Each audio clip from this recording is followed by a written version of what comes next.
Direct News TV. February 28, 2024. Israel's war on Gaza, residents scrambling for food, fighting for life. Desperation grows in the besieged and bombarded Gaza Strip, where children are dying due to dehydration and starvation spreads. Senior Hamas official Bassem Naim tells Al Jazeera that there is still a long way to go to secure a potential ceasefire deal with Israel. Palestinian president meets UNRWA chief. Mahmoud Abbas has received the head of the UN Agency for Palestinian Refugees, Philippe Lazzarini, at the presidential headquarters in Ramallah, in the occupied West Bank. The president of the Palestinian Authority rejected what he said was a campaign by Israel to dismantle the agency to put an end to the issue of Palestinian refugees, and stressed its importance in providing services to refugees by UN resolutions, according to Wafa. Abbas also insisted on the need to stop Israel's war on Gaza and to allow for the safe return of the displaced to their homes, set up urgent humanitarian corridors, and provide medical supplies, water, electricity and fuel. In Gaza, water supply is at only 7% of pre-October levels. According to Maurizio Martina, the UN Food and Agriculture Organization's Deputy Director General, severe restrictions on fuel shipments and the lack of functioning desalination plants are crippling water supplies in the Gaza Strip. Fuel shortages have also hampered the production and delivery of food and electricity, and seriously harmed the ability of bakeries to produce bread, he said. Martina added that the collapse of agricultural production in the north is already happening and, in the most likely scenario, will be complete by May. As of February 15, over 46% of all cropland in Gaza was assessed to be damaged, he said. The FAO official also said, over 1/4 of water wells have been destroyed, 339 hectares of greenhouses have been destroyed. Many livestock owners report substantial losses, all poultry have likely been slaughtered, and as many as 65% of calves and 70% of beef cattle are assumed to have died. Many pregnant women malnourished in Gaza, Relief Group says. A humanitarian group operating a clinic in the Gaza Strip says 21% of the pregnant women it has treated in the last 3 weeks are suffering from malnutrition. Project Hope, which runs a primary health clinic in the central town of Deir el-Balah, says that 11% of the children under the age of 5 it has treated during the same period are also malnourished. UN officials say the Israeli war has pushed 1/4 of Gaza's population of 2.3 million Palestinians to the brink of famine.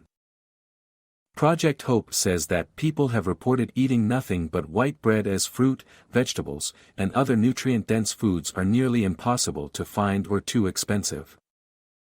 Malnutrition is especially dangerous for pregnant women and newborns, who require additional nutrients. Ex-Israeli PM warns against ground attack on Rafah. Ehud Olmert has warned that Israel will face dire consequences if it sends troops into the besieged city of Rafah, in southern Gaza, where more than 1 million displaced people are sheltering. The patience of the international community has reached a point from where I don't think they'll be able to absorb it, the former Israeli Prime Minister was quoted by Bloomberg as saying in an interview.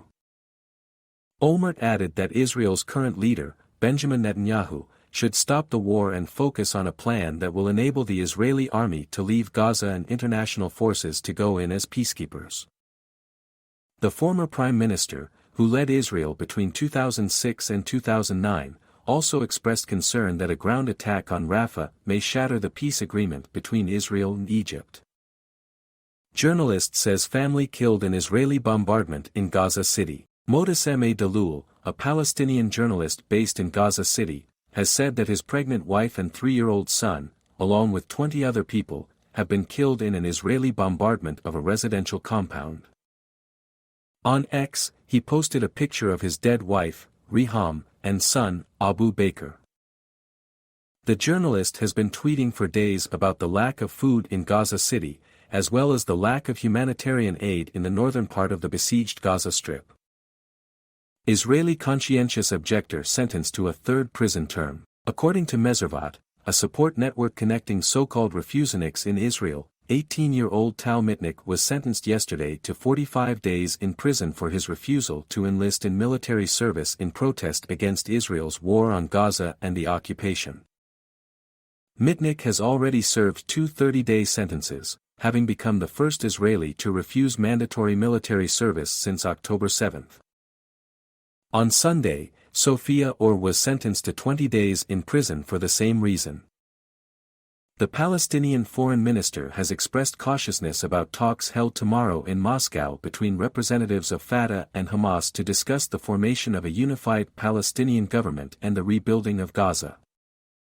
We hope that there might be good results in terms of mutual understanding between all factions about the need to support such a technocratic government that will emerge, he said on the sidelines of the UN Human Rights Council in Geneva. Of course, we don't expect miracles to happen in just a simple meeting in Moscow, but I believe that the meeting in Moscow should be followed by other meetings in the region soon. Malki said the resignation of Prime Minister Mohammed Shtayyeh's government this week was designed to prevent international partners from saying the Palestinian Authority was not collaborating. We want to show our readiness, to engage and to be ready, just to not to be seen as an obstacle between the implementation of any process that should take further, he said. Malki also accused the UN Security Council of failing the Palestinian people in its inability to agree on a ceasefire in Gaza. Now in Gaza, it seems that the ceasefire is a far-fetched objective to be attained, he said. As a result, we see people dying. Katz says Israel will not forget nor forgive Brazil for Holocaust comment. The Israeli foreign minister has sharply criticized Brazil's President Luiz Inácio Lula da Silva for comparing Israel's war on Gaza with the Holocaust. You said that Israel's just war against Hamas in Gaza is the same as what Hitler and the Nazis did to the Jews, and you have desecrated the memory of the 6 million Jews who were murdered in the Holocaust, Israel Katz wrote in Hebrew and Portuguese on X, reigniting a diplomatic row that has been going on for more than a week. We will not forget nor forgive. Shame on you and apologize. Lula insisted in an interview with Brazilian Rede TV that he did not say the word Holocaust.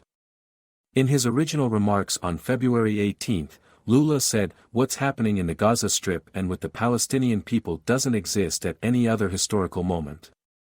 It existed when Hitler decided to kill the Jews." Kamal Adwan Hospital out of service. The director of the medical facility in northern Gaza says the hospital is out of service after running out of fuel. Ahmed Al-Khalaut also said halting all medical activities will deprive thousands of patients of the right to medical care. During the past few days, at least 4 children died in the hospital due to malnutrition and dehydration. Several patients died as a result of the lack of medicine, food and fuel, Al-Khalaut added. Palestinian foreign minister says government including Hamas would be boycotted. Riyad Malki, the foreign minister of the Fatah-led Palestinian Authority, says he believes Hamas understands the need to form a new technocratic government in the Palestinian territories rather than a coalition including itself. Speaking at a news conference in Geneva, Malki said, "I think Hamas should understand this, and I do believe that they are in support of the idea to establish today a technocratic government based on expert individuals. These experts," Malki added, "could move the whole country into a period of transition, as a government including Hamas would be boycotted internationally." Israel's Smotrich presses on with illegal settlement plans despite criticism. The Israeli finance minister has announced the approval of new illegal settlements in Gush Etzion, south of Jerusalem, and said work would continue authorizing further settlements despite widespread international criticism. "We will continue the momentum of settlement throughout the country," Bezalel Smotrich said in a statement. The move comes just days after U.S. Secretary of State Antony Blinken said his country considered Jewish settlements in the West Bank to be inconsistent with international law, reverting to a long-standing U.S. position that was overturned by the administration of former President Donald Trump. Earlier this month, the UK and France also condemned Israel for promoting settlement construction in Palestinian territories and issued sanctions against Israelis accused of committing violent acts against Palestinians in the West Bank. German Navy repels Houthi attack in Red Sea. A German frigate has repelled an attack by Yemen's Houthis, the army said on X, as part of an EU mission launched on February 19 to help protect international shipping in the Red Sea. The Hesse Navy frigate intercepted a drone on Tuesday evening. A short time later, a second drone approached the ship. The crew again initiated defense measures and also successfully engaged the target, the army said. There was no personal injury or damage to property on the frigate, it added. My name is Kingsley. Please like, share, subscribe and hit that notification bell so you can be the first to be notified whenever we post, you won't regret it.